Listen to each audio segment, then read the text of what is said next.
Good afternoon and welcome to the first in the series by the National Reach Coalition in collaboration with our wonderful partners, the University of Arizona, Mel and Enid Zuckerman College of Public Health, the Arizona Telemedicine Program, and the Southwest Telehealth Resource Center.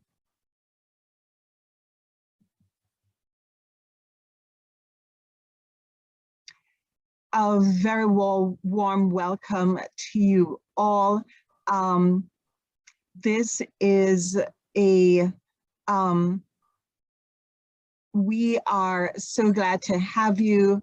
From the following HRSA grantees, all participants, we are assuming that there are participants across the country. This is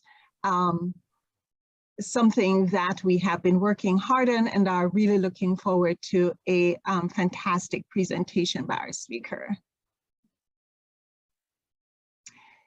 We want to respectfully acknowledge the University of Arizona that is on the land and territories of Indigenous peoples. Today, Arizona is home to 22 federally recognized tribes, with Tucson being home to the O'odham and the Yaqui. Committed to diversity and inclusion, the university strives to build sustainable relationships with sovereign native nations and indigenous communities through education offerings, partnerships, and community service. So a few webinar tips and notes. When you joined the webinar, your phone and/or your computer microphone was muted. However, time is reserved at the end for a Q&A, so please use the chat function to ask any questions you may have. We're also are asking you to fill out the post-webinar survey. The webinar is being recorded and the recording will be posted on the ATP website, and you see the link below.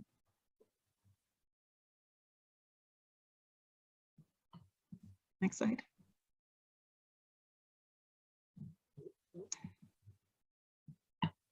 So the National Reach Coalition has been thinking about the whole notion of who gets to tell the stories of, particularly those of communities of color. We recognize that those who tell our story, those who tell their story, are also the one who shapes our destiny. There has been a lot of interest recently in this country, I think particularly starting from August 2019, when the 1619 Project was introduced by the New York Times Magazine. There's been a lot of discourse on that project because it changed the paradigm of American history as had been told previously. It squarely put in a new narrative that had the story of enslaved Africans, their place in the building of America as a nation in all aspects of American life. This, with the telling of that new narrative, it shapes a different destiny than one that had been previously been told. We also see that there is a telling of the story with COVID-19. And as we went through COVID-19 and we heard about the disparities that were involved in COVID-19, the stories were told from different angles. And there is concern about how the story of the effect of COVID on communities of color will be told in the soon coming future, and how that will shape the destiny and the ability to change the this nation's issue of health disparity and to establish health equity. And so with that, as something of a background, we are launching this series, and we're launching it with a neighbor from Canada, Dr. Yvonne Poitras Pratt. And it's with pleasure that Martha Monroy, who is the president of the National Reach Coalition Board and senior lecturer at the University of Arizona Zickerman College of Public Health. I'm tripping over my tongue today. Martha is going to introduce Yvonne as our speaker. Martha. Thanks, Charmaine. Dr. Poitras Pratt is an associate professor at the Werklund School of Education at the University of Calgary, and the author of Digital Storytelling and Indigenous Education, a Decolonizing Journey for a Metis Community. Dr. Yvonne Poitras Pratt is a Metis scholar whose family ancestry traces back to the historic Red River settlement and more recently to the Fishing Lake Metis settlement in northeastern Alberta. She was recruited at the Werklund School of Education in 2013 as an assistant professor, and after serving as associate professor at the Metis, director of Metis education at the Rupert's Land Institute and Metis Center of Excellence. Her research concentrates on multiple ways in which transformative learning can be invoked within classrooms and at the community level through experiential learning and creative imaginings. Her scholarship builds on the use of media and other aesthetic expressions as catalysts for transformative learning within difficult learning environments. And she publishes in the area of reconciliatory pedagogy, critical service learning, and Indigenous education, anti-racism, and social justice studies, with an interest in integration of arts in a variety of learning environments. And so given her extensive work and contributions to the field, we are very pleased that she has graciously agreed to be the inaugural speaker on our webinar series. So there's so much to say, I'm gonna pass it on to you. I'm gonna stop sharing my screen. Well, thank you so very, very much for the warm welcome. I'm very excited and honored to be invited to speak to our great neighbors in the South. And so I'm reaching out to you today from Calgary, Alberta, Canada. So we're the second province from the West Coast. And I'm here to have a dialogue with you today. And so I'm going to rely on the wonderful organizers and others in the audience to let me know when they've got questions or if they'd like to, you know, say something about what I've just shared with you. I'm really humble when it comes to what I've learned. And I was actually just on an international conference this morning that talked about how we are all learners. And so in that mindset, I welcome you to learn alongside of me as I present to you some of the work that I've been involved with over the years. And yeah, if we can use the chat to ask your questions, and I've built in a few stop points, so I'm not going to simply be a talking head this morning, but rather invite you into a discussion. I am a card-holding member of the Métis Nation of Alberta, and so this is a big deal up here in Canada.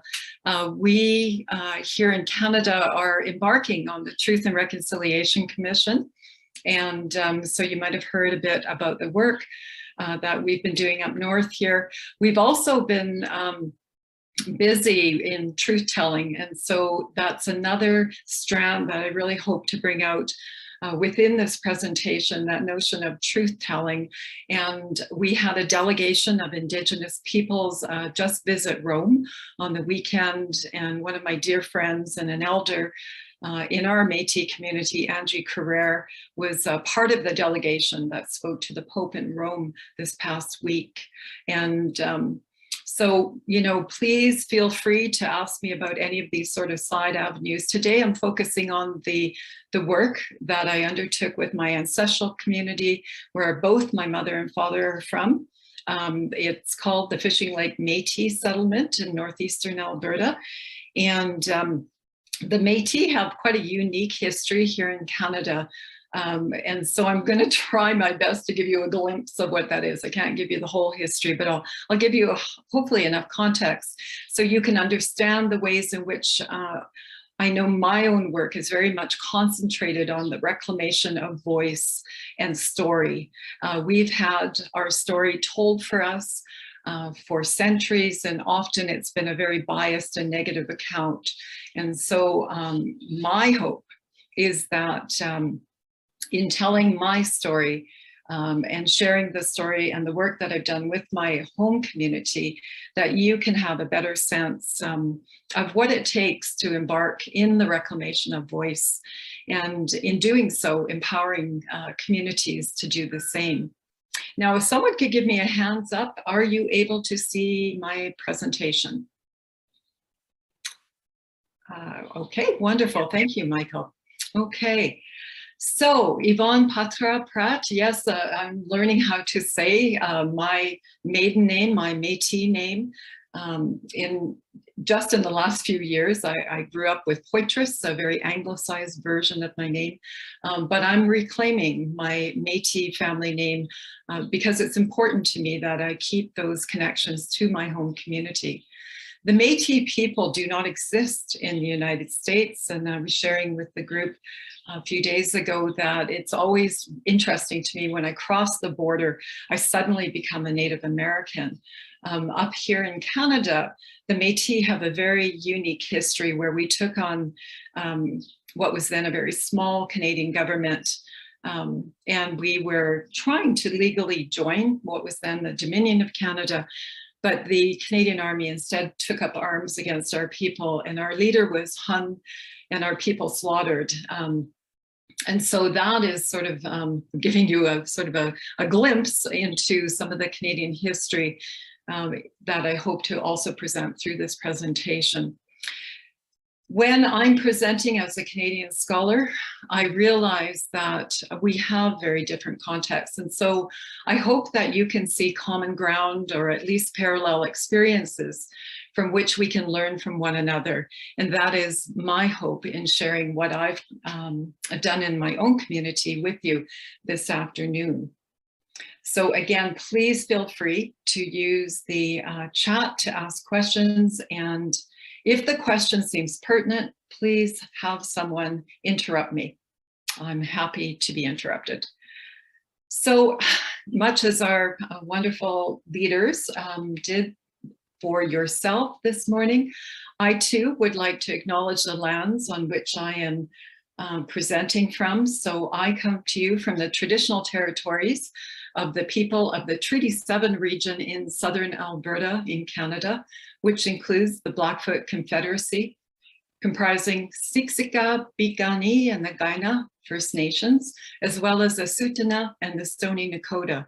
The Stoney Nakoda include the Chiniki, Bearspaw, and Wesley First Nations. The city of Calgary is also home to Métis Nation of Alberta, Region 3, and that is my own affiliation. So this afternoon, if I can do this quickly, we've done the first bullet point, so we're on good track here. I would like to introduce you, as I've said, to Canadian history, but more importantly, I want to introduce you to this notion of truth-telling, which to me is very much about the reclamation of not only truth, but knowledge traditions, and how those, the reclamation of those knowledge traditions can then interject a new way of thinking about the world. So that is the basis for my scholarship. I'll also talk to you a bit about Métis self-determination and what that looks like, and give you a sense of that through my own work in education. I am a teacher educator. I work with undergraduate as well as graduate students. And I now am working in the realm of not only digital storytelling, but I'm also working on something called reconciliatory pedagogy. So how do we actually enter into the work of Truth and Reconciliation Commission? And it sounds like I'm going to have a chorus of birds. I'm near a window, so not to worry. They're not in the room with me. They're just outside the window. So here's where we have to cross our fingers that technology is going to work. We did test it out, it did work, so here's hoping. And I'm hardwired into the internet, so I think everything's going to work okay. I'm going to share with you a digital story about my own return to school, and you will see glimpses of Canadian history alongside my own wish to reclaim my own identity. And the Métis people, because we come from diverse First Nations as well as European backgrounds, we often will phenotypically express differently. So many of us will look Indigenous, others won't. I have cousins who are blonde and blue-eyed. It really is a roll of the die as to how we physically express. But hopefully you will see through the digital story that I come from a very rich family history here in Canada. And so with that said, I will go ahead and try to play the digital story. Please let me know if the audio does not come through correctly, and I will stop the video and try again. Okay, so here we go. And when I'm presenting in person, we do a prayer to the technology gods, but Zoom, it's a little more clumsy. So just send me good thoughts, please.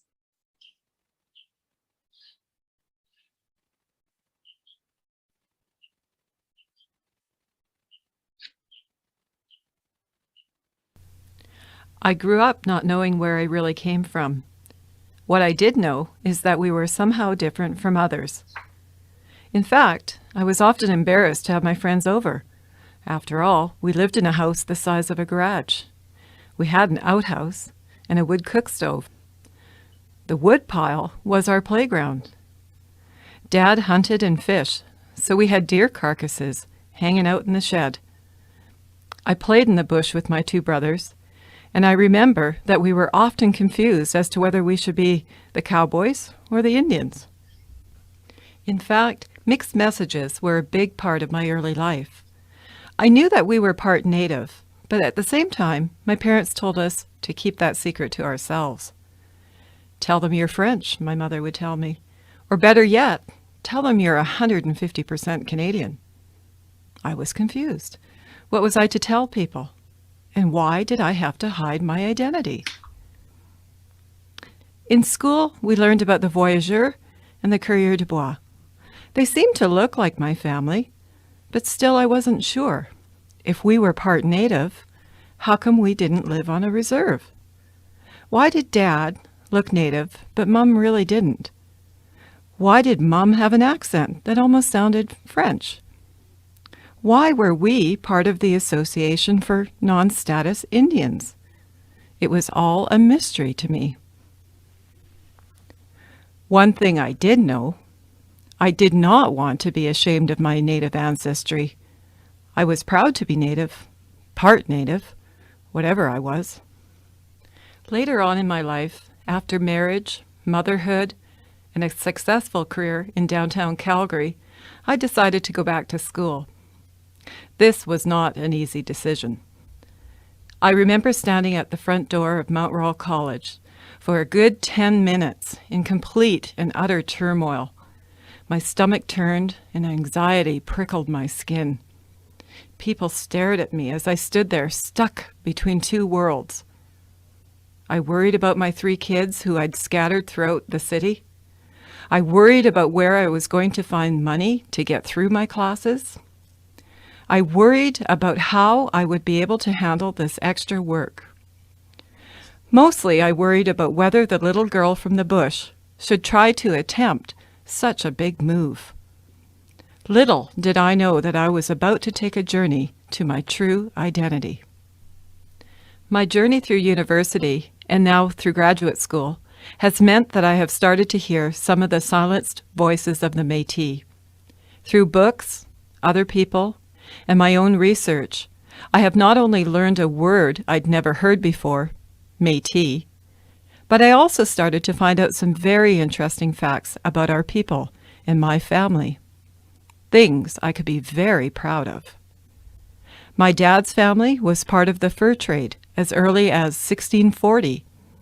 Great-great-grandfather Pierre Poitras sat on the provisional government with Louis Riel. My dad's family had a ranching tradition and owned businesses in St. Paul de Metis. The women in our family were strong matriarchs who were community leaders, healers, and more. Moreover, I learned I could teach young Métis children that they could be proud of who they were. I started to find out more and more about my people, our history, our colonization, our present struggles, and most importantly, I learned about me.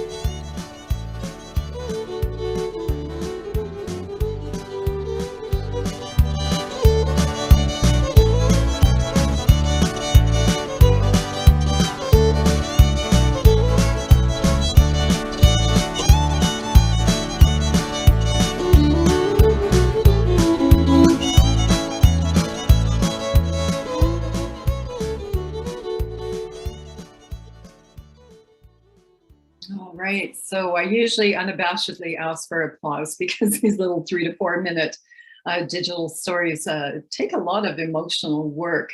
I did have the pleasure of working with the Center for Digital Storytelling in Berkeley, and they traveled up north and worked alongside our community. So this video was actually meant as an inspirational video for other Metis students, other Indigenous students. Thank you, Teresa.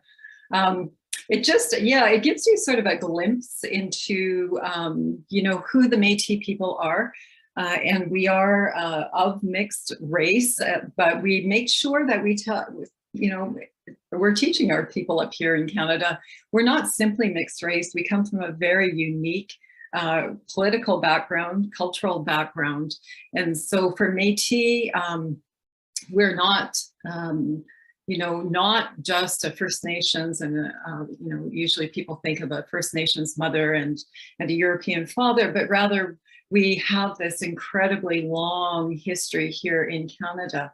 Oh, thank you. So yeah, so you've heard a lot about me in that little clip. And so I'd love to hear where you're from.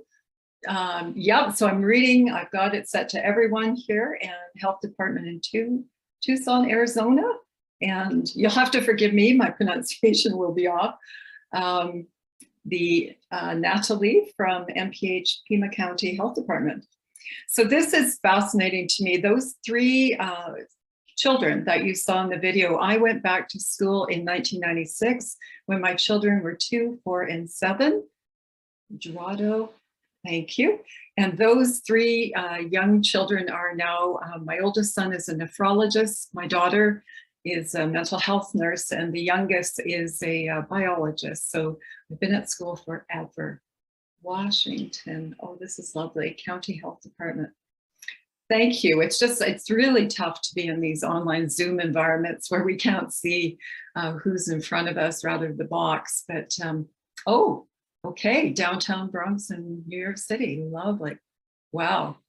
Tucson, Arizona Health Center. Good. Well, thank you. Keep putting them in. I know it's often hard to listen and type at the same time, but I'm trying to read and do the presentation here. Los Angeles. Wonderful.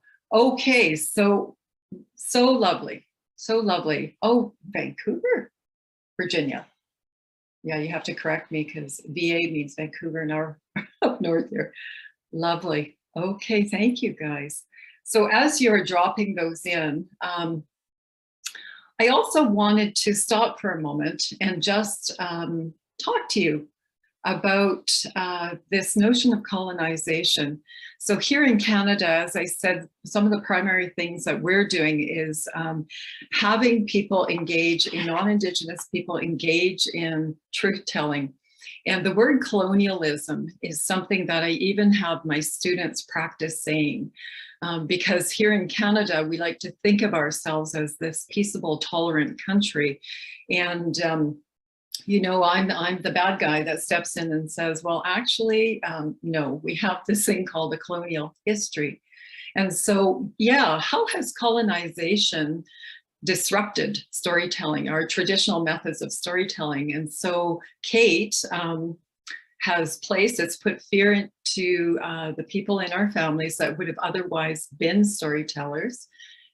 And from Janet, Bathurst, and I don't know your NB, and I lived in the bush as a child. Your photos were like me and my siblings. My father worked for the mines and we transferred to Tucson in 1964. Wow.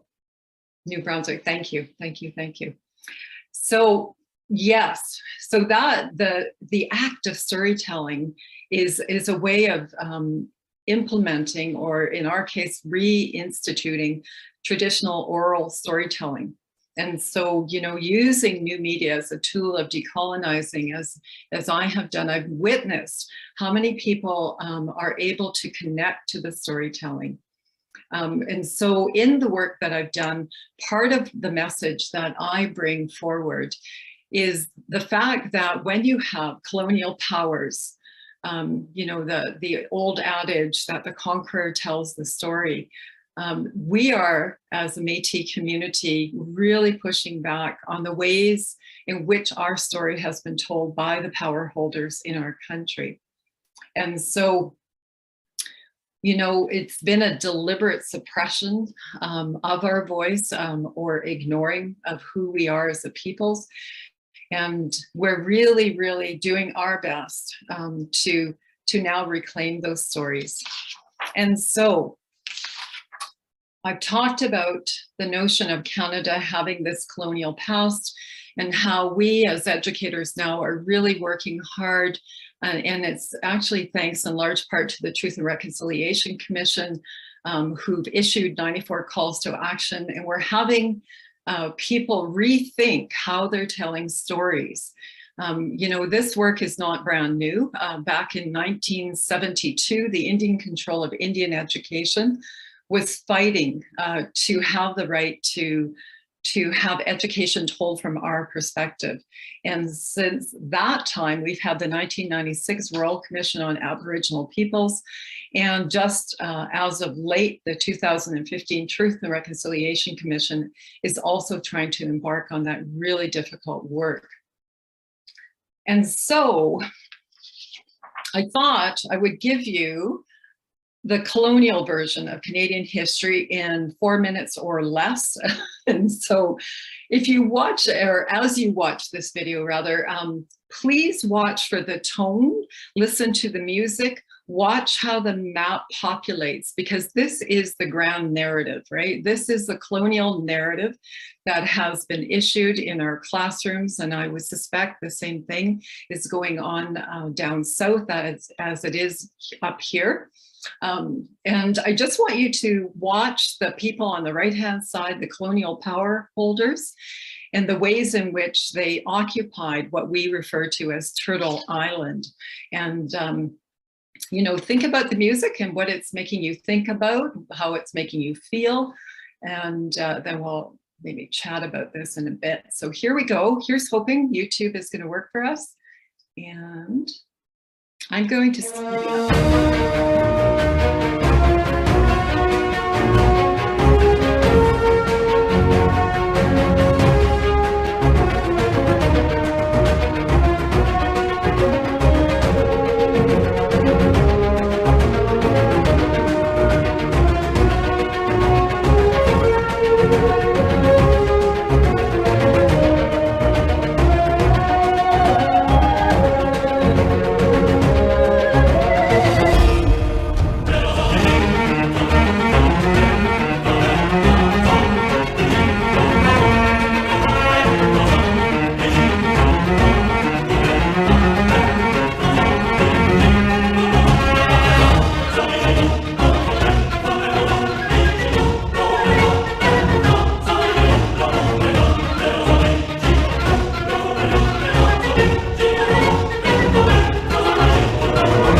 All right, so can you use the chat and tell me what kind of a feeling you got from that? What was your first impression after sort of watching that quick history? Yeah, it was the national anthem. Yeah, right there at the end as it transitioned out of the English rule, although albeit we still have a queen here in Canada. So what did you notice? Pirates of the Caribbean. I love it. It glorified the colonizers. Yes, absolutely. Whose voice? Yeah. Whose voice was missing? So here's the history that we've been presented. Yeah, it's quite a fascinating, brief little look at Canadian history. But it very definitely sends forward this notion that it's a particular history that is being told. And so that is what my work is all about. It really is pushing back on this notion of a solely Canadian, or sorry, colonial history. One might argue they're one and the same. Still, we're working hard to try to change things. So this notion of decolonizing, the right to tell our own stories, is wrapped up by several sort of key ideas. So I've just included a few. A lot of the work that I do in education is pushing back on what we term the Eurocentric knowledge, which says that that grand story that we just witnessed is the only story there is, that it is a neutral story, that it holds no bias. And in fact, it is the story to know. It is for everyone, it's inclusive, but indeed we know that isn't the case. So on the right-hand side, you will notice an image of the First Peoples, and that's how my elder here up in Canada has taught me to refer to our people as the First Peoples. And you know, the notion of barbarism, savagery, and this sort of idea helped to legitimize the colonial takeover of lands. And so Eurocentrism is something that we work hard to do as a first step in decolonizing. And so here's another quick image of the depiction of the First Peoples of Turtle Island. It's entitled End of the Trail. And really the notion here is, you know, a dying race. And so that with the newcomers to Turtle Island, the original peoples would be removed from the land, either through assimilation or more forcible policies. And so, you know, this was achieved not only through forcible means, physical means, but also very importantly through the notion of colonizing the mind. And so here, a wonderful author from 1986, and Tiango, I believe is how you say the name, the idea that colonialism's most important area of domination was the mental universe, or the thinking of the colonized. And that is also something not only that is inflicted upon racialized minorities, Indigenous peoples, but it also becomes embedded. It's quite insidious. And so there is something within scholarship known as internalized oppression.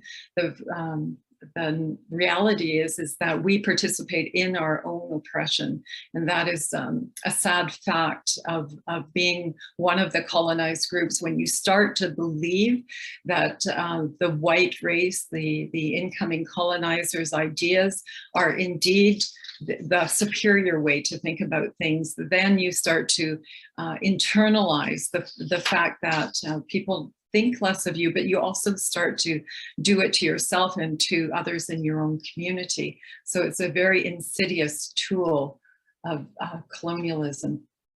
Here in Canada, when the Metis people tried to assert political self-determination back in the 1880s, I mentioned that our people were fired upon by what was then a very small piece of Canada, what was known as Upper and Lower Canada.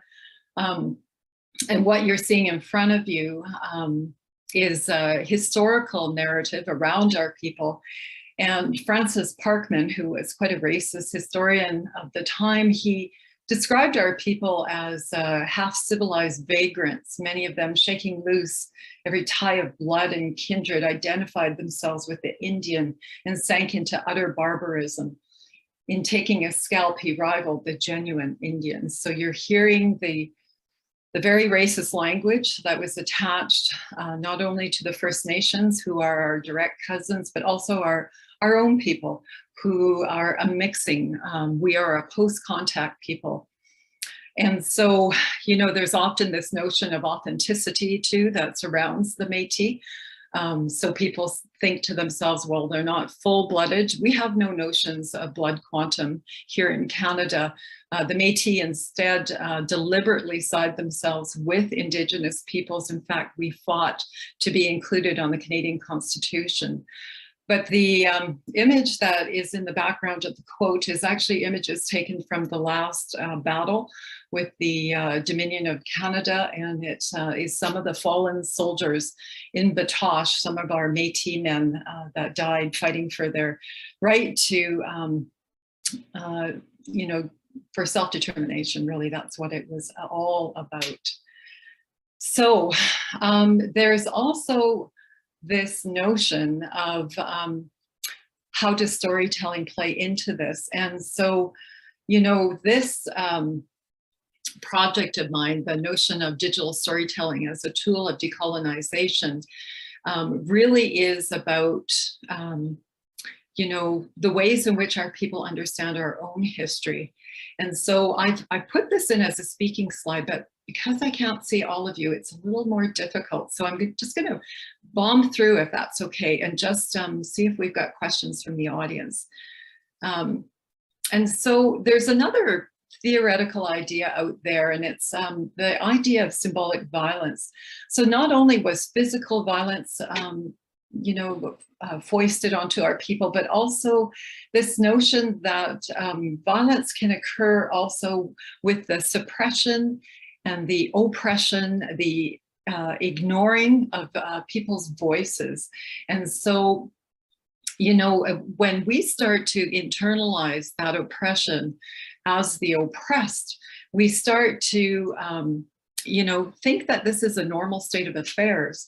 And so when we have those who hold power continually ignoring, suppressing our voices, and not only our voices, but also access to other privileges and opportunities in the in society writ large, then we know that symbolic violence is being enacted. And so with my own Métis community, I've written a piece, and the QR code on the left-hand side will bring you to an open access article where I talk about the ways in which our people have been subject to symbolic violence, but also the ways in which we are pushing back on this notion of symbolic violence. Here is a clip from the National Film Board of Canada, and this is from 1967. And so I've decided I won't play the full clip, or actually I'll actually share the link to the video for you. It's about 14 minutes long.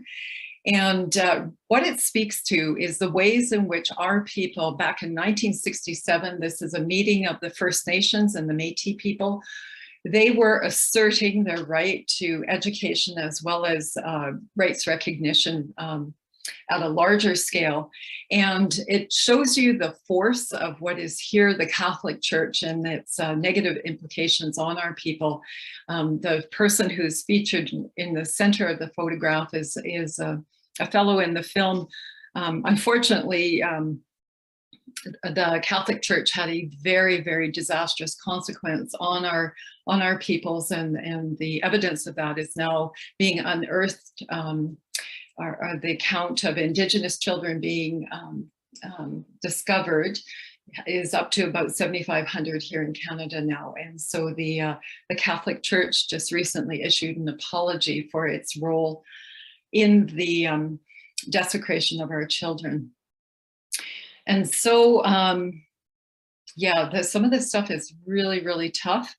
And so in the act of truth telling, what I would like to share with you is the ways in which our people are pushing back.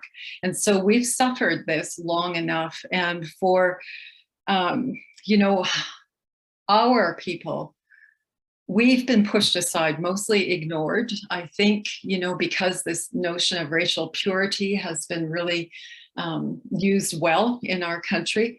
And so the Métis people, we fought to be included in the Canadian Constitution. But now, as our people get more and more educated, we are entering the hallways of power and asking some really important questions. This one is from what is called the Historical Thinking Project by Peter Sykes. He's in the Vancouver area. And if you just actually Google establish historical significance from the Historical Thinking Project, it will bring you into a ton of resources. And so how do we decide what stories to tell and whose stories to tell is what we're keen on doing here in Canada. So taking on that project myself, apparently I'm not the brightest woman, because I did take this on as my dissertation work alongside raising the kids. I decided that what I would like to do is to return to my home community of Fishing Lake Métis settlement. My parents moved away from the settlement to find work, and so I was raised in the neighboring province of BC. And so when I had the opportunity to start to find out more and more about myself, as my story says, I thought what a wonderful opportunity to reconnect to my Indigenous roots. I had the great privilege of traveling into the community, meeting with the elders, showing them what could be possible through digital storytelling. So I showed them the story I shared with you, as well as one that I did with my mother on the topic of my grandmother, who was a well-known figure in the Fishing Lake settlement. And once I showed them a story of their own people, I couldn't stop the wave of enthusiasm. They wanted to tell their stories. And what I have found is when you have had your voice silenced for decades, if not centuries, the floodgates open and there is just an outpouring of people wanting to tell their stories. And so I was immersed in this beautiful environment of people telling me their stories. I managed to write about that, what it meant to work alongside community. And that dissertation that I wrote, it was an ethnographic exploration of my journey of decolonizing. And then I was asked to turn that into a book. So the QR code will take you to the Routledge publication that I have now. And what's fascinating to me are the ways in which people find connections with my stories.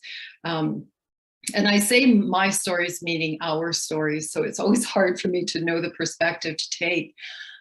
Because when I was working in the Fishing Lake Métis settlement community, they said to me over and over, because I would say your community, and they would stop and correct me and say, no, Yvonne, our community, because it really was about returning back home and understanding what had been hidden from me as a child and understanding the rich, beautiful history that we have as Métis people. And I'm also reminded here of some of the Indigenous scholars. I use primarily Indigenous scholars in my scholarship. And Jeanette Armstrong, who is, she's in the BC area, I think she's getting on in age now, but what she spoke about the notion that writing has been used by the dominating culture to disempower Indigenous people by, quote, interpreting for us our own thinking, end quote. And that was from 1998. And she also reminds us as Indigenous peoples that, quote, healing can take place through cultural affirmation and the telling of what really happened until everyone, including our own people, understand that this condition did not happen through choice or some kind of cultural defect on our behalf, end quote. So that's Jeanette Armstrong. So those kinds of guiding ideas really helped me, empowered me to work within my own community and to help to tell stories from our perspectives. So decolonizing through digital storytelling, as I said, my tagline is kind of around this notion of new media as a tool of decolonizing. I don't know how new media is anymore, but it was at the time. But here, this idea of reclaiming the right to tell stories in our voices from our perspectives really sits at the heart of my work. And working with the Metis settlement, there's only 500 people in that community. They're very similar to reservations down south, but they stepped up to the plate when they saw what I was doing. And we've collected 19 digital stories now. And those stories are now moving into education. So they're not sitting on a site somewhere, you know, not being used. We are actively moving them into K-12 teaching resources. And what's really beautiful about that work is I'm working alongside the storytellers to ensure that what is being taught around their story is what they want told and shared with children and educators. And so there's so much I could tell you. I actually developed an entire university course on my Fishing Lake Métis stories, but what I can show you is this, well, it's a beautiful little photograph of the intergenerational innovation that happened through our digital storytelling project. Joe Lambert from the Center for Digital Storytelling, I think they've renamed to Story Center, included a chapter in the 4th edition of one of his books talking about the ways in which our project really differed from the standard storytelling session. And so I'm just going to read you a quick little piece from my book, and you're seeing inside Fishing Lake right there. Okay, so within each person lies a story that has the power to change their lives and, if shared, the potential to transform the world of others. As life reveals, some stories call out to us. Some stories lay hidden in the recesses, and still others overtake all else. It is this living quality of stories that make them such a potent tool of transformation and of domination. As the Métis people of Canada, we have only to think of how our history has been taught in schools to affirm this reality. In naming decolonization as the ultimate objective of my research project, I've taken on a rather formidable task, and one that may be viewed by those from outside and even inside my own Indigenous community as potentially disruptive and destructive. Yet, as I see it, my decolonizing intent within this community-based project was not one of destruction, disruption, or even deconstruction. Rather, I have deliberately positioned my work within the realm of the creative, where, as Fanon says, the last shall be first and the first last. So with that, I thought I would conclude my presentation with a glimpse into one of the stories that was told by a young she's 20 now. She was 12 when she did the story. And so this is Destiny Chalafous. So the previous photo showed you her working alongside her grandmother. When I share the stories, I like to share the context of the stories, because when a people's voice has been silenced, the courage and determination it takes to reclaim that voice and that story is deserving of our intention and our knowing what it took for them to actually share the story. And so Destiny talks to her grandmother about meeting her grandfather. And what you will also see in this clip, I'm not going to give away everything, but you're also going to see some very telling messages from a matriarch in the community who had many bits of wisdom scattered throughout the story to tell her granddaughter. Now, the other part of the story is that Irene had not been out of her house prior to the storytelling workshop where this story was created. She had lost her husband 4 years prior and had become housebound. And she made the brave move of coming out of her house and down into the church basement where we were making the stories to support her granddaughter in this endeavor. So it's a story that brings a very special feeling to me. It's I refer to the stories as sacred because to me these are almost like children to me because they represent the spirit of my people coming back alive. So with that said, it's about a 4-minute story, and then I will open it up for questions. So here we go.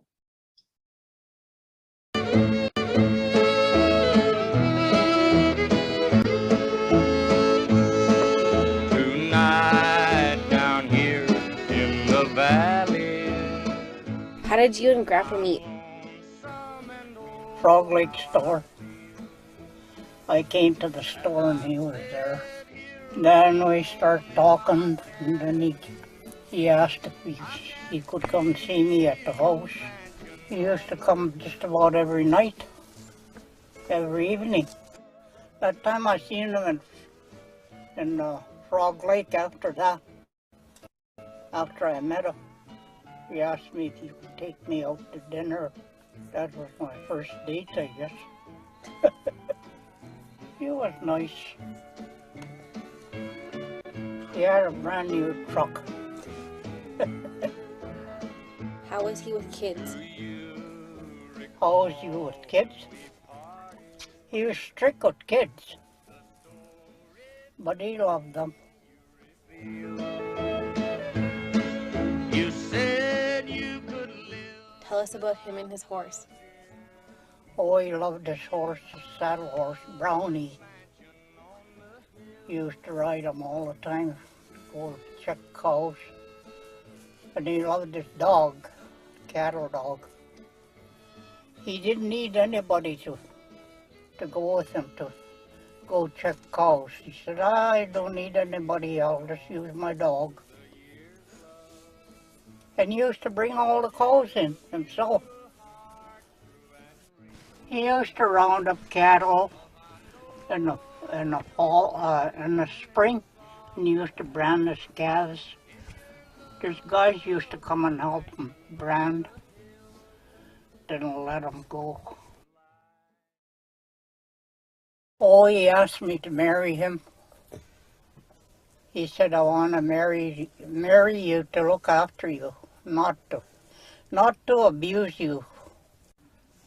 I'll be good to you. He was kind.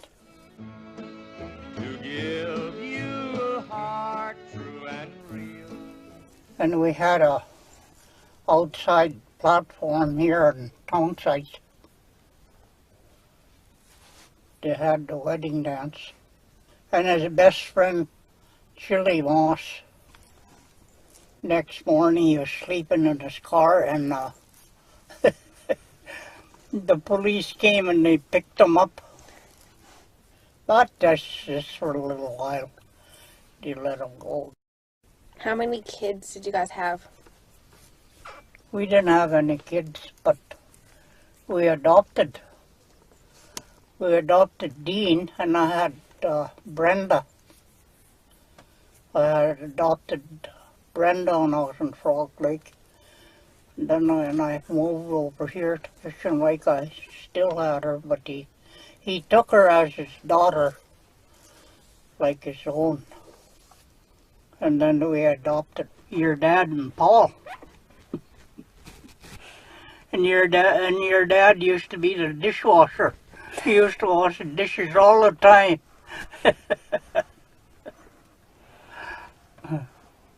And he liked going to rodeos. But I didn't really care for it, me. But he went. What was your favorite memory together? My favorite memory is when he brought me to Fishing Lake. It was nice there, but they didn't have no trees. Just that house, and he never had no Furniture, just a stove and table and a couch. But he treated me good. The light shine bright from your window. The trees stand so silent and still. I know you're alone with your pride, dear, in your loveless mansion on the hill.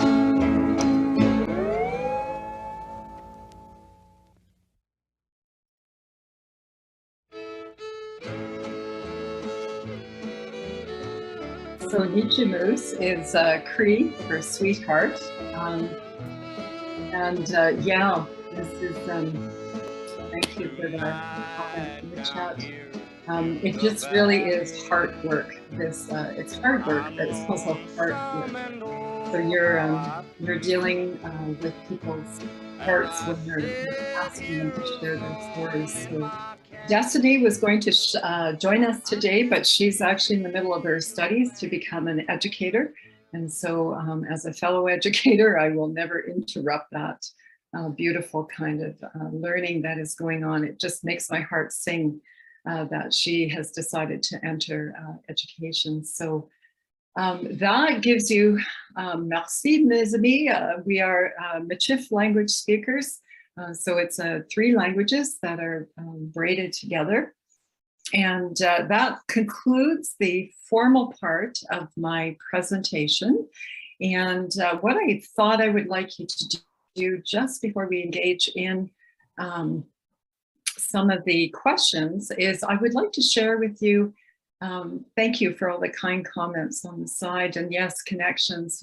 The Holocaust is just another story that is, yeah, incredibly difficult and oh, just so, anyways, there's not words sometimes for what people go through. I thought I would show you, just give you a quick glimpse into the ways in which our community worked together. And so if I resume the share, I think this will work. We managed to communicate with one another. I live 6 hours away from the Fishing Lake Metis settlement. And so the elders were actually pretty active in this space as well. And here we are able to give them updates on what we're doing with the stories. And yeah, thank you. It's a lot of really, I was hoping to share this little glimpse. This is a church. We were doing the storytelling workshops in the basement, a very, very tiny little community. There's no hotel, so I stayed at the seniors lodge. And yeah, just a ton of heart work. That's what I can tell you. The collection of stories, if I move this thing out of the way, is here. It's on Vimeo for now. We started off with a DVD collection, but I didn't want to ever lose the stories, so they're now housed online.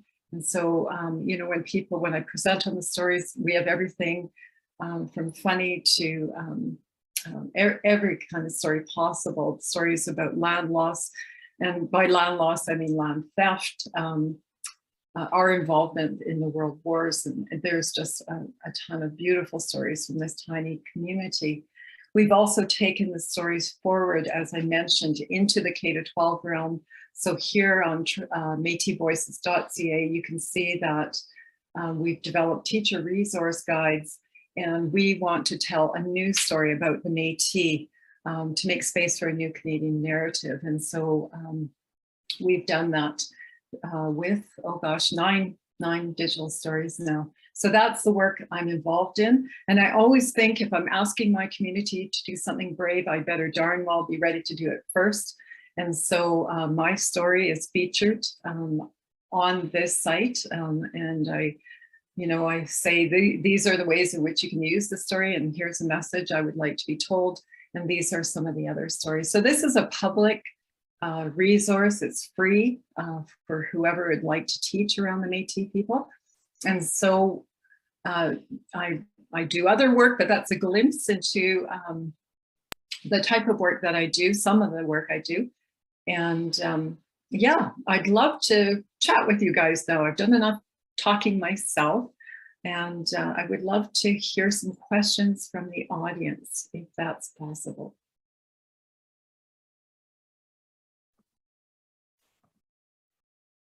Yvonne, first, a huge thank you for sharing those stories, giving us an insight, a look into what has been the experience of the Metis people from our neighbors up north. There, as you pointed out, several places, there are so many similarities between the experiences shared by the Metis people and the experiences of our Native American Indian folks here.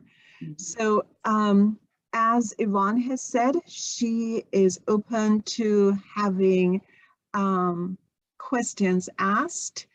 Please, if you have questions, you can either put it in the chat or you could raise your hand. Just while we're waiting for you to sort of think about ideas, you know, the work that I've done apparently is being taken up also by groups across Canada now. So I just had a meeting with a group of Metis scholars in Manitoba. And so using my work as a model for what they wanted to do, they're now going across what we call the homeland and working with community on intergenerational stories. So that, you know, it's really touching, I think, the ways in which storytelling, oftentimes we say, you know, that once you've heard a story, you can never go back. It's something that we're really relying on here in Canada. We do have a government in place who's really trying to reverse the clock and go back to a colonial version of our curriculum. And so I'm engaged a lot in the battle against the provincial government in terms of, you know, saying, no, we can't go back. So, Yvonne, that anticipates a question I was going to ask you. And my question was, as I mentioned in my earlier remarks, when the 1619 project happened here, got published here in the States, there was such a backlash. And you just mentioned that there is a push to go back to the colonial type curriculum. Can you talk a little bit more about the backlash to the changes that you're advocating for and now that others have picked up across the country? So one, what has been the backlash? And then two, how are you resisting or pushing back against the backlash? Yeah, it's a really good question. You know, so the resistance, I think, for me, really started when I was recruited to the Werklund School of Education in 2013. And our Dean of Education had decided that Indigenous education would be a mandatory course for all pre-service teachers, so those who were training to be teachers. And the mandatory inclusion in the programming meant that students who didn't actually know their Canadian colonial history were really upset. They said, why do we have to learn this history? And that's how they sort of speak about those people, this history. They really felt that they were separate from and didn't have any implication in the colonial history. And it got so bad that actually in our faculty, we had groups of students who were boycotting classes. They literally banded together in the hallways and said, let's not go to the class. The university doesn't mandate attendance. And so therefore, we're not going to these classes. That's how they were going to express their resistance. So it was very palatable.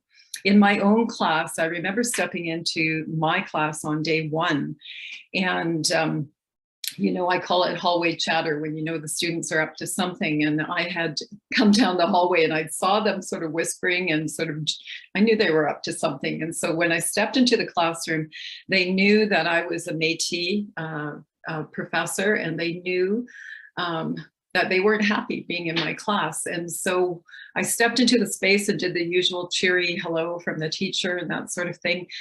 But then I had one fella, he was kind of a big, and excuse the language, but it's what we use up here, the white guy. And he was sitting with his arms folded, legs spread out, sort of doing the dominant male pose. And, you know, as soon as I finished my welcome, he threw his hand in the air and he said, why do I got to take this class? So he was using his power to speak back to me. And so you might have noticed my brothers in my digital story, they're 6'3" and 6'5". They're big boys, and I'm not afraid of men. And so I stepped into those outspread legs and I said, great question, let's talk about it. His legs slammed shut and he sat up straight. I don't think he was used to actually having power thrown back at him.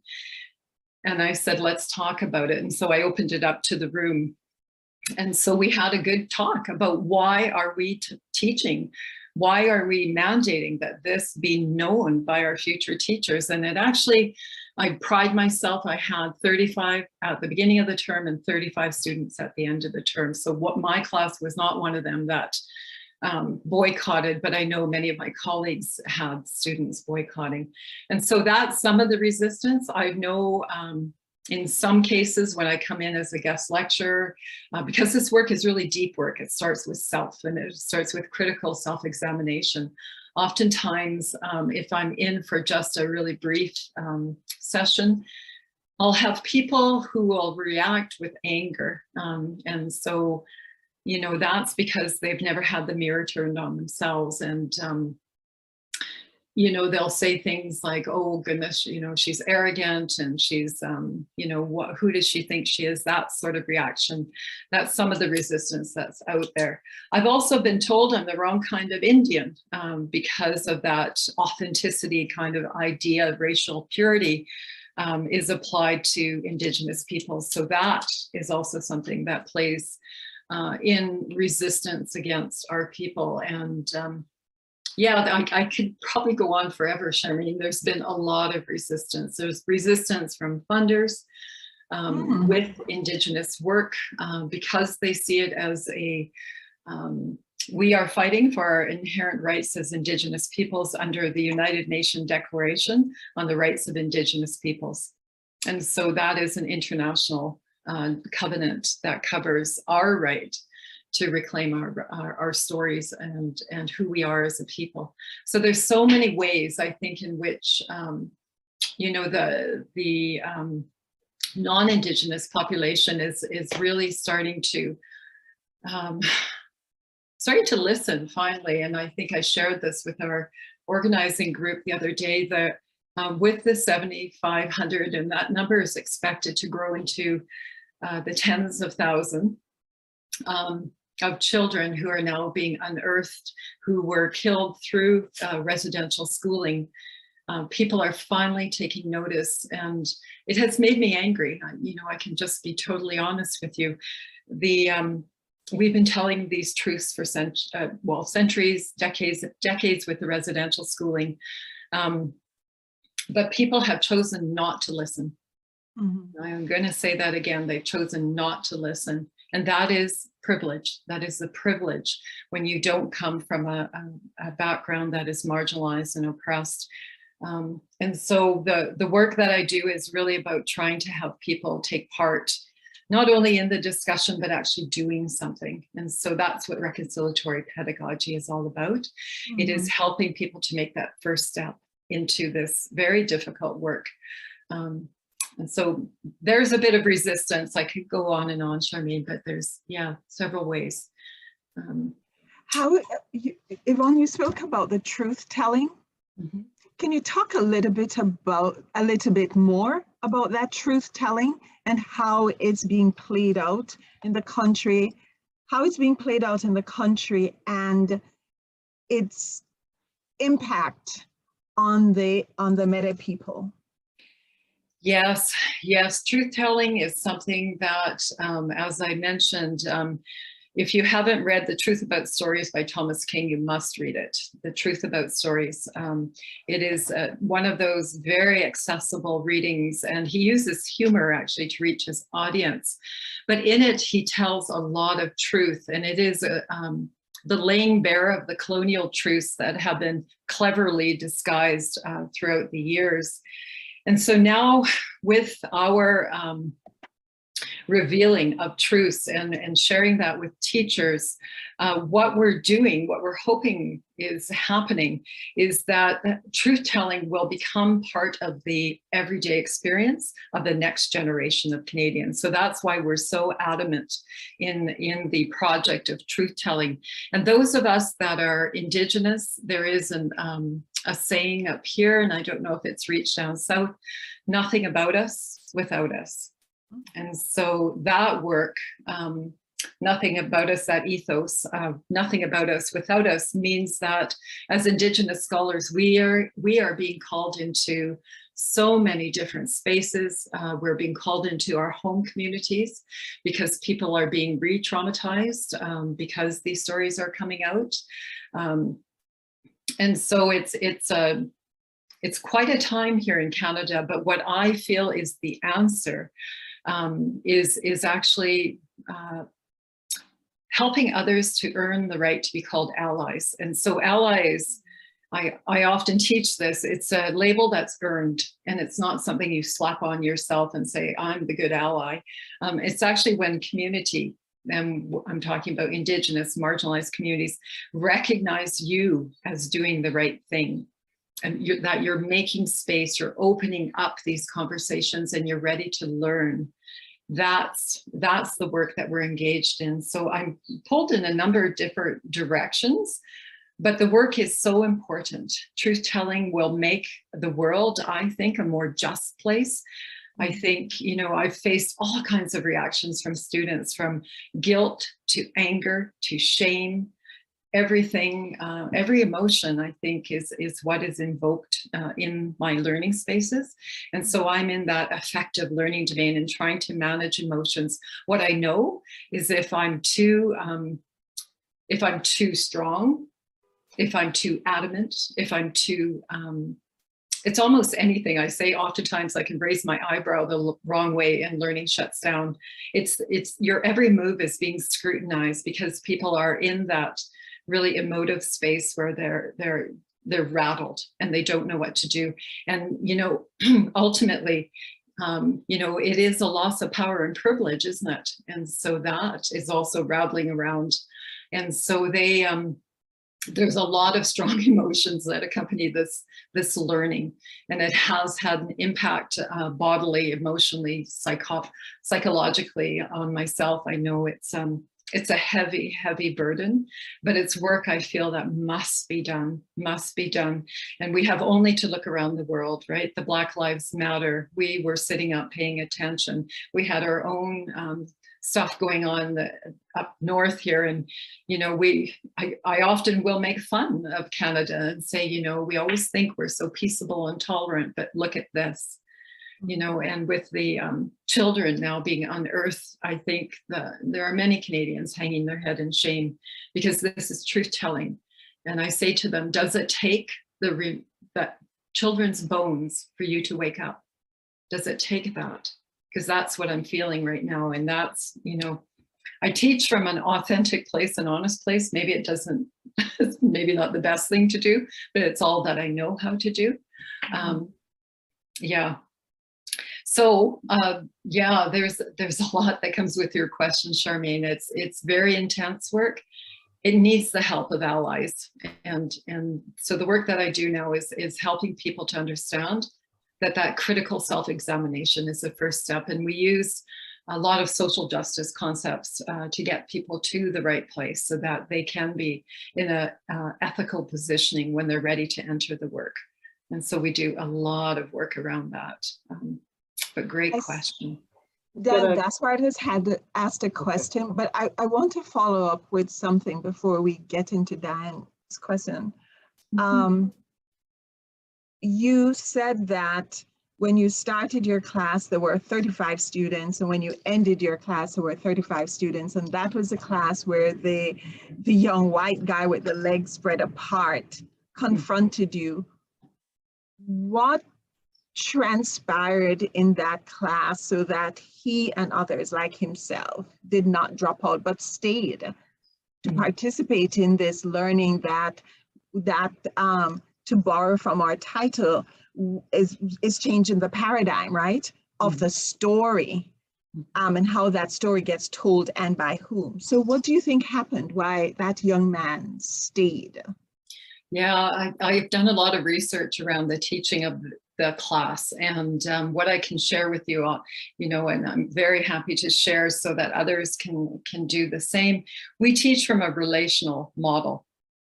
So that relationship is prioritized over process, product, that sort of metrics or outcomes driven kind of approach. So people over product is how I guess you could think about it. So it's really about establishing a trusting relationship between yourself and your learners or whoever that you're working with. It really is about getting to know the people first. And so one of the first things I know, if I think back to 2013, the first thing I asked them to do is to write a letter to me. And so that they could be very open and honest about what they were thinking and feeling in that space with me. And I have other tactics. I often try to unsettle my students. So if, many of them are used to sort of the rote lecture, and oftentimes I will step into the class and we'll have an online Jeopardy game. And so I'll have themes based on Indigenous knowledges, and I'll group them up into teams of 4 and then put on some Jeopardy music, and then they have to try to answer, and I tease them and we have fun. And that is something that you must do to balance the atmosphere of the difficult learning, because the learning is so very difficult. And so, I'll say to them, you don't know the Cree word for grandmother? Come on, it's cookum. And so they're kind of, like, oh, but I'm establishing a relationship of trust so that they too can embark in learning. And I try to introduce joy. And that's really tough to do, because half the time my heart is laying on the ground or it's throbbing open. And, we share this film also from the National Film Board. It's called We Were Children, and it tells a perspective, it tells about residential schooling through the perspective of a 5-year-old girl, and I think he's about a 6-year-old boy. And so it's incredibly powerful. And so we share that right around Canadian Thanksgiving, which is in October. And I know that it will devastate the entire class. So we screen the movie. I usually leave the lights off for about a minute because everyone is sobbing.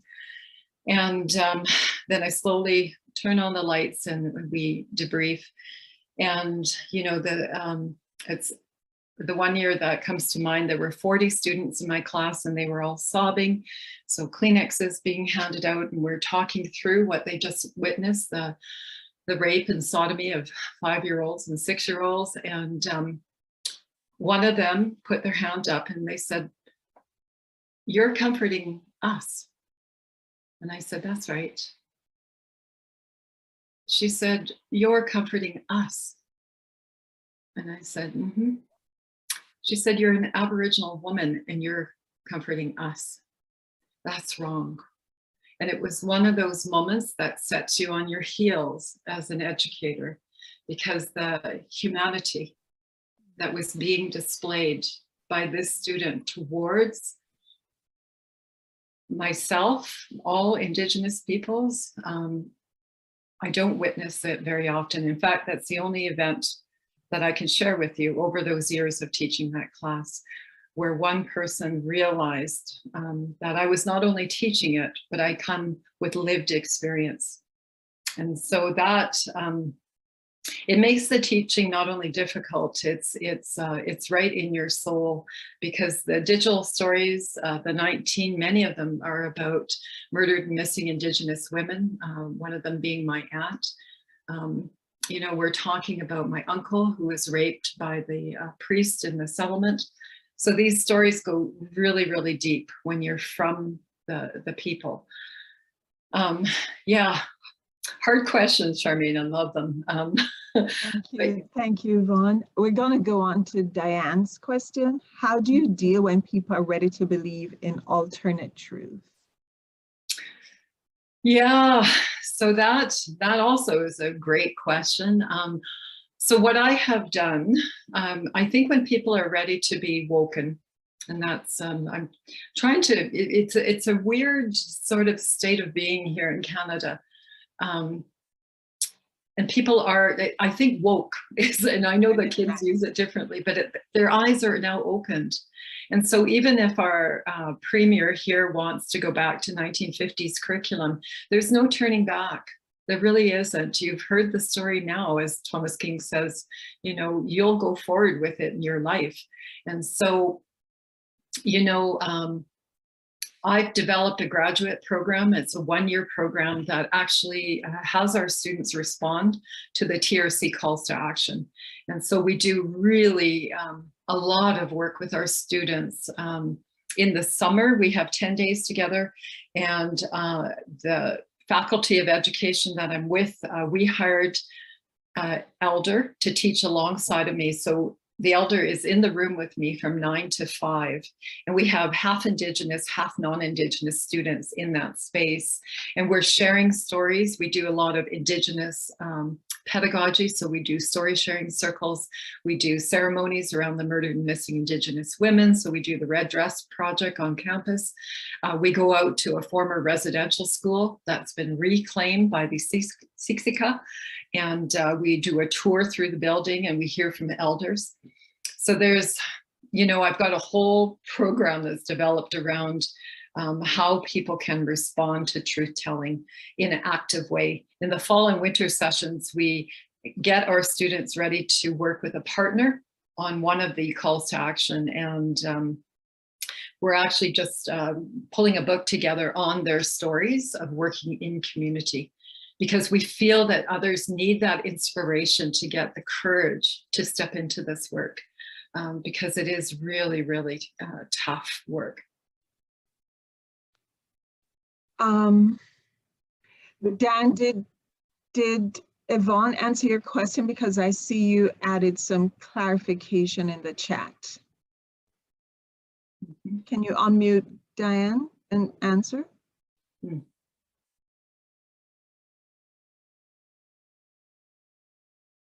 Oh, she did. All right, thank you. Yeah, those false narratives. I mean, that's yeah, the colonial narrative, right? And I think, you know, there are so many Indigenous scholars around the globe now who are really stepping into the space and saying, you know, you might have read this, learned about this, but here's our version. And what people are finding out, at least in the classes that I've taught, is once you teach the full story, and there is this notion of, you know, people do like to stay a bit distant because the work is difficult and they are implicated, whether they like to know that or not. And so oftentimes they'll say, oh, that history, your history. And I remind them that it's our history. It's our history, because the First Peoples are the foundations of Canada. And so the newcomers that are coming to these lands, you know, we have to know the truths of this land if we want to continue to build a just nation. And so without that foundational truths holding us to integrity, you know, it really will topple over this project called Canada. And so that's, you know, a lot of the work I do in terms of truth telling is to let people know there's more to the story than what you've been told. Tricky territory for sure. It's yeah, it's got a lot of tension, and I think the ways in which I've used the arts to really help tell the story is also important, because people are often not ready to hear those alternative narratives of what we refer to as the colonial mistruths. art can help convey that message, right? So I had images of the colonial narratives up on the screen, but I've also taught around the ways in which our people are using art to poke back. And so they do that using humor and irony, and it's beautiful because it opens up a space. People can't help but laugh. And then once you've opened up their heart, then you can start engaging them in a conversation. So yeah, it's great questions. You guys have really, you're challenging me. It's great. That's a relational part that you have been referring to. Somebody else asked, and then I'm watching our time. Have you seen the powerful documentary Home from School, The Children of Carlisle? It's about a tribe coming together to bring home their lost children. No, but I tell you what I'm going to do is copy that chat. I would, yeah, I will watch it. And thank you for the reference. Yeah, thank you so much. And I think we have time for one more question that comes from Diane. What would be good resources for us to use to help in our local programs? Oh gosh, you know, and this is where I would have to rely on the organization team. I think, you know, reaching out to communities who have stepped forward, like my own Métis community here, we make all the resources the glimpses that you saw available to whomever would like to take advantage of them, to learn from them. And so, you know, I would reach out to some of your Indigenous communities, whether you're working with other minoritized groups, racialized groups, ask them. I think that's the best thing that you can do is not guess, but to actually go to the people who know and say to them, you know, I'd really like to do this in a good way. What would be your advice? And so even if they don't have resources, I'm sure that they have really good ideas about how to engage ethically and authentically with their communities. So that would be my suggestion. Okay, and we are a minute out of 1 minute to go. Before we close off, I just want to remind folks that there is a survey that we're asking you to complete to give your feedback on this webinar. The link to the survey, I think we'll pull it up again if possible. If we could drop it into the chat, that would be awesome. And then, Yvonne, I want to thank you so much for a powerful, powerful presentation. I think we could have listened to you for another hour and a half, 2 hours, and even still want to hear more. You know, one may ask, why did we reach out to someone outside of America? And there are two answers to that question. One, Martha gets very enthusiastic when she learns of somebody and she's like, let's listen to this person. Oh my gosh, have you read her book? It's so powerful. I'm citing it to my students. We need to talk to her. What do you think? And I was like, okay, Martha, go ahead and reach out to her, because when Martha gets a hold of something that she's passionate about, it is like, I don't know, you can't pry her hands away from it or have her tell you. And Martha was absolutely right. There's so much parallel between what you talked about and what we're facing here in this country. And I think what we're looking at globally, right? Just even as you were presenting, I thought about what's happening with the Ukraine and Russia, how the antagonist is trying to tell the story differently in real time, as if the world is not watching it, but understands the power of telling the story and shifting our eyes away from it. And we have, on the other side, we have the Ukrainians and the Ukrainian president standing firm and say, we're telling the story. This is the real story, not the spin that you want to put on it, not to have others be told something that's contrary to what is actually happening now.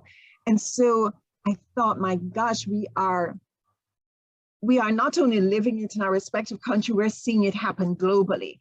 A real tug between who gets to tell your story, because in who gets to tell the story of Ukraine will also be who shapes the destiny and future of Ukraine. And so I thought, as I listened to you, I thought, my gosh, we're seeing it play out in real time. I couldn't agree more. I couldn't agree more. I think there is such power in storytelling, and you know, I think with the whole global situation, Charmaine, you know, I think it's incumbent on us. We are so interconnected, and you know, if the pandemic didn't teach us that, I think right. We really do need to pay attention. And so I think we need to get out of this this really tight boxes. I think that the colonial power holders have placed us in, you know, and do exactly what you've done, the boundary crossing, and start to reach out to others. And, you know, how can we work together? How can we learn from each other? Because we don't need to, you know, make the same mistakes. We can actually work together and build upon good work. And so with that, you know, I am so honored and flattered to have been invited into your space. I hope that what I shared has a bit of utility, some use. Very much so.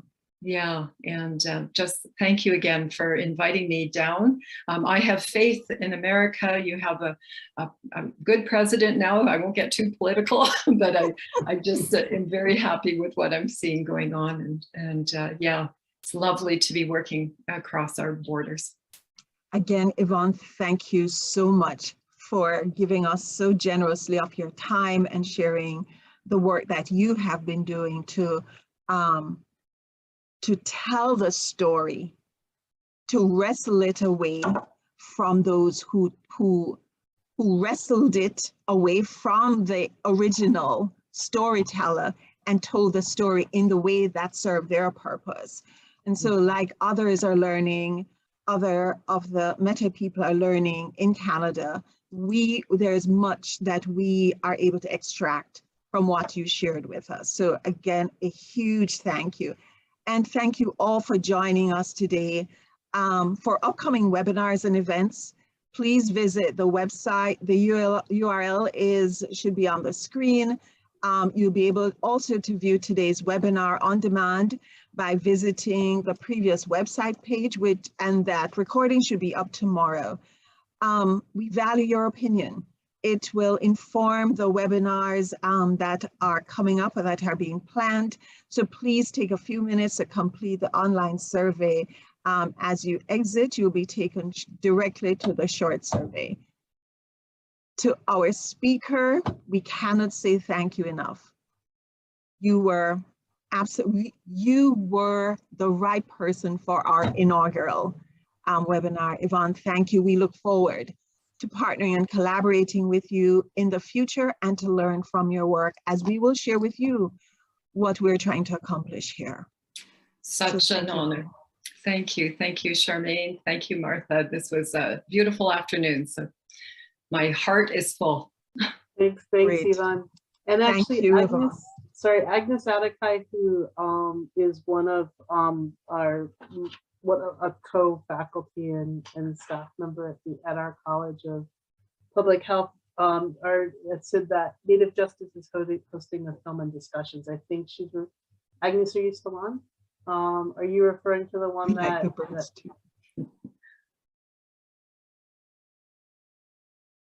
Agnes on? I guess she's out.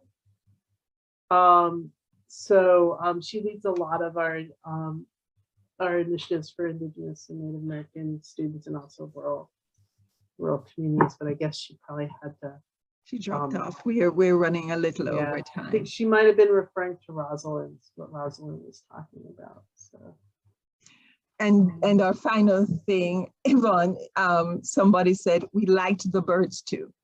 So the birds were a wonderful backdrop to your presentation. Again, thank you, Yvonne, and thank you all for joining with us. Have a great rest of the day, and may we all tell our stories so we are the ones shaping our destiny. Thank you. Thank you. Thank you so much. Thanks. Bye.